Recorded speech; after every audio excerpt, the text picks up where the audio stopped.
Well, we're back. We're going to be making the handle portion of the mallet right now. So I've already got the wood fastened into the lathe, and I'm ready to start turning. The first step is to turn it down into a cylinder again. So that's always the first step on these projects, is to just make it into a cylinder.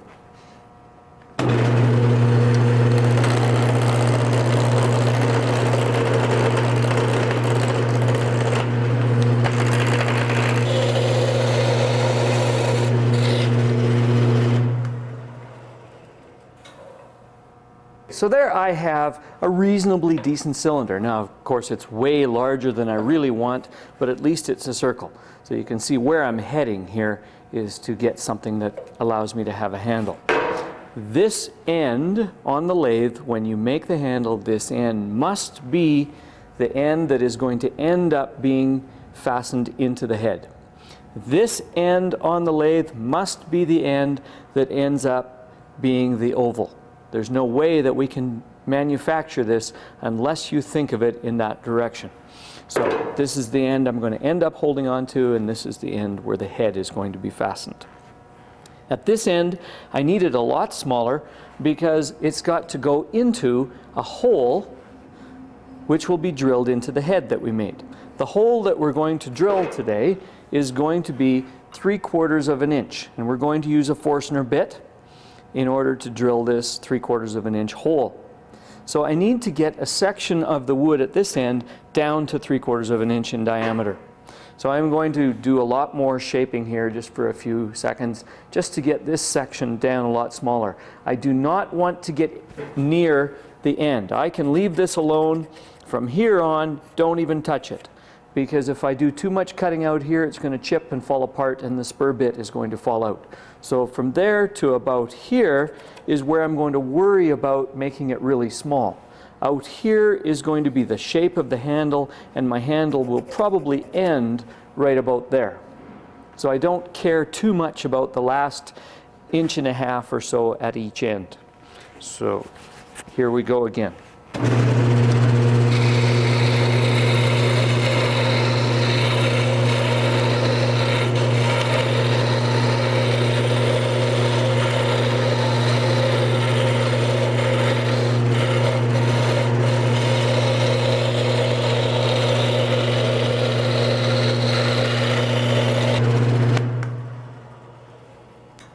We'll just stop it there.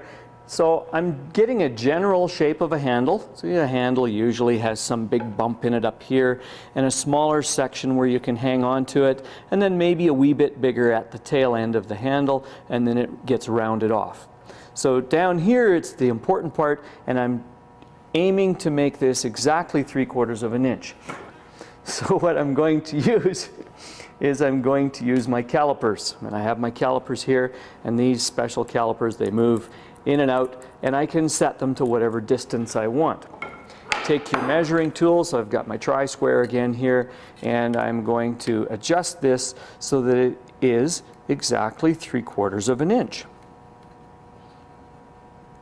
So I turn the little screw adjustment, and between the ends of those jaws, I now have 3/4 of an inch.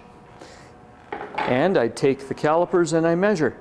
Did I machine this down to 3/4? Not yet, okay, but it's getting there.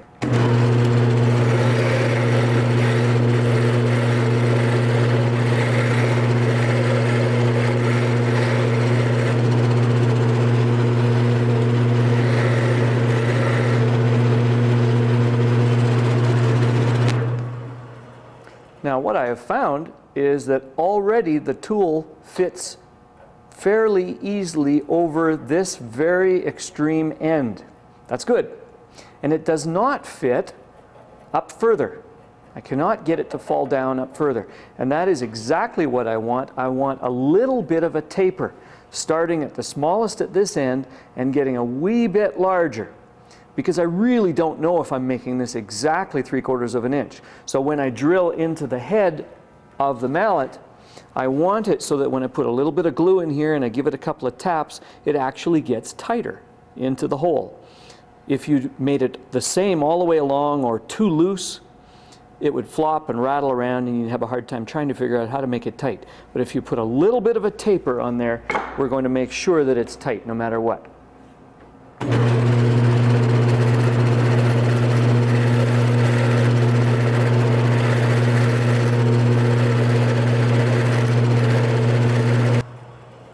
So that's a little bit of a taper, and I'm happy with that. Now from here on, I want to try and do the decoration.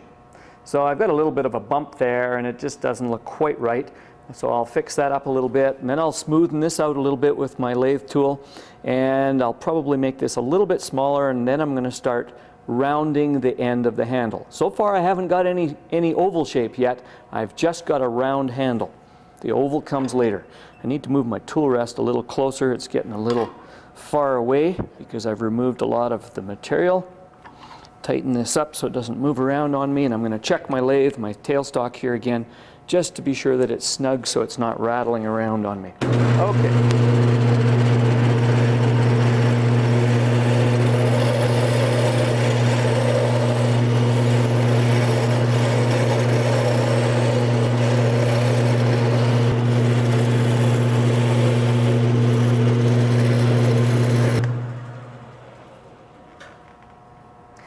So really what you've been watching is all speeded up motion. Of course it takes a little bit longer, but for the video we speeded up all of those sections where I was lathing.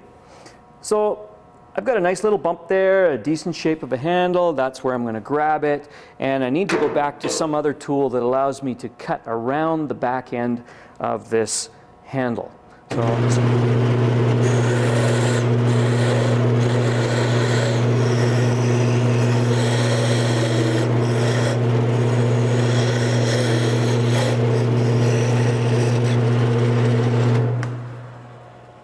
there, totally happy. I'm going to sand this, I'm going to do all kinds of little bits of work, but right now I need to do some work to change this into an oval.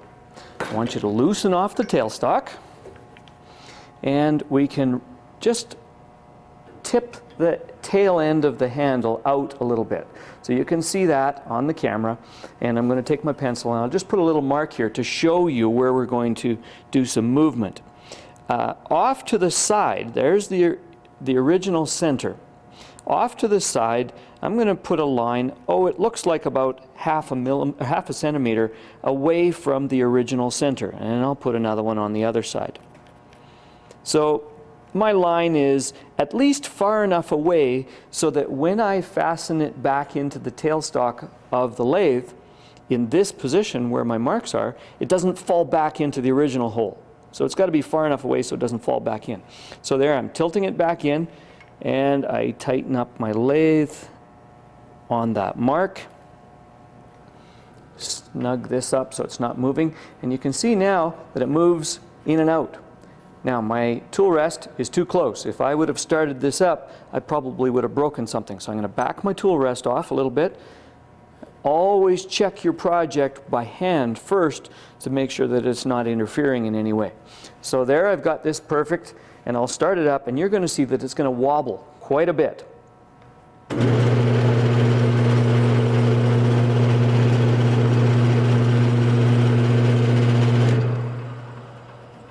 So it does a lot of wobbling.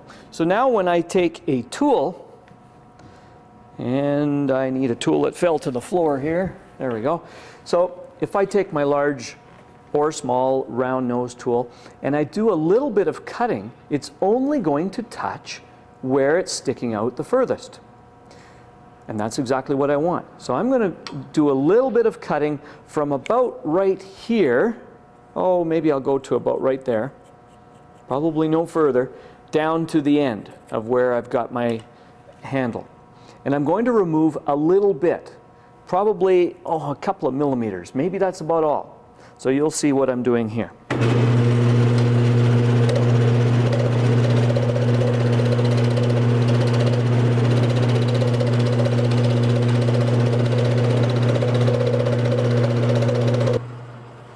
And we shut that off and we take a look. And let's see if I can rotate this around to a spot where you can see that right at this section right there, I've actually removed quite a bit. And it's removed it so that it's no longer a round circle. Now the trick is to loosen off your lathe,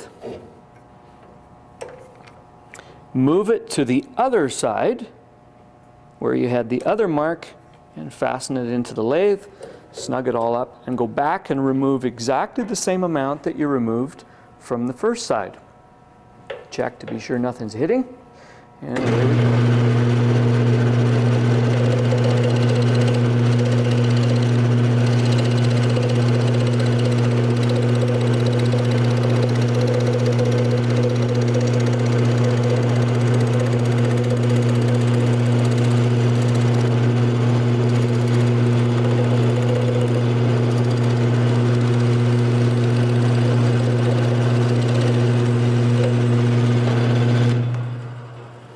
Now each time you do that, it really doesn't look like you're removing very much. But believe me, once you get it back fastened into the center hole now, put it back in the center hole, you will see that you've actually got quite an oval there. And if you take off too much, your oval is going to be very bold, and it might be too much.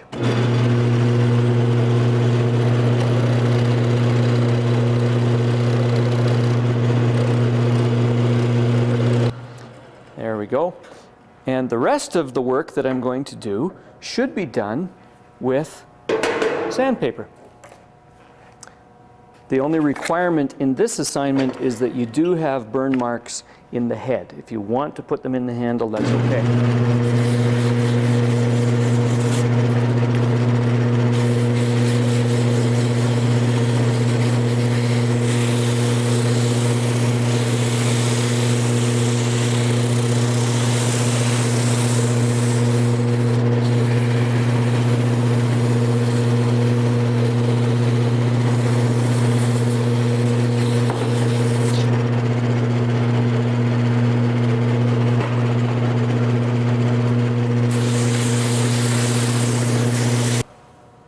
Okay, that little bit of sanding there probably took 30 seconds in the time exposure, but in reality you've got to spend about 3 or 4 minutes, at least 3 or 4 minutes doing that. So now the last step, of course, like always, is that you want to burnish that wood. So I've got my handful of wood, and I am going to hold that up against the project.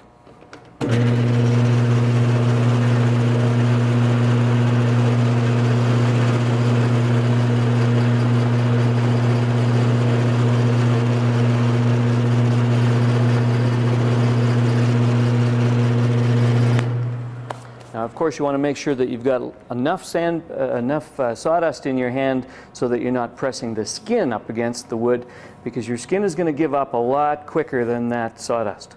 You want sawdust, not skin. So there I have an oval shape on the handle, and you notice that I was not doing a whole lot of sanding down at this end.